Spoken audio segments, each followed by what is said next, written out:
គោរពជំរាបសួរក៏ដូចជាសួស្តីទៅពុកម៉ែបងប្អូនទាំងអស់គ្នាថ្ងៃនេះវិលត្រឡប់មកជួបជាមួយលោកគ្រូម្ដងទៀតហើយថ្ងៃទី3 ខែ 4 ឆ្នាំ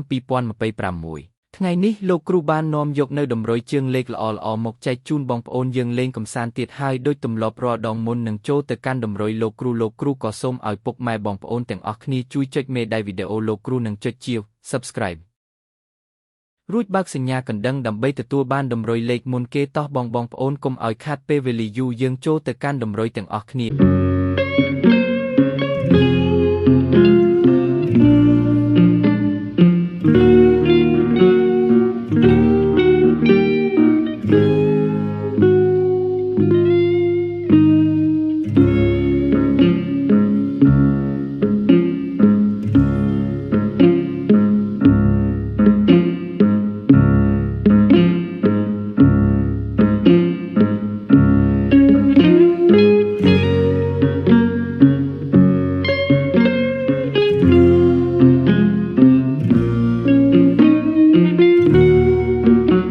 ហើយនេះគឺជាលេខតម្រុយដែលលោកគ្រូដាក់ជូនបងប្អូនយកទៅលេងកម្សាន្តនិងផ្សងសំណាងបានគ្រប់ម៉ោងជាចុងក្រោយលោកគ្រូក៏សូមជូនពរបងប្អូនហេងគ្រប់ម៉ោងសូមឲ្យចូលលេខទាំងលេខតូចនិងលេខធំសូមអរគុណបងប្អូនសម្រាប់ការទស្សនាវីដេអូតម្រុយរបស់លោកគ្រូសូមជម្រាបលា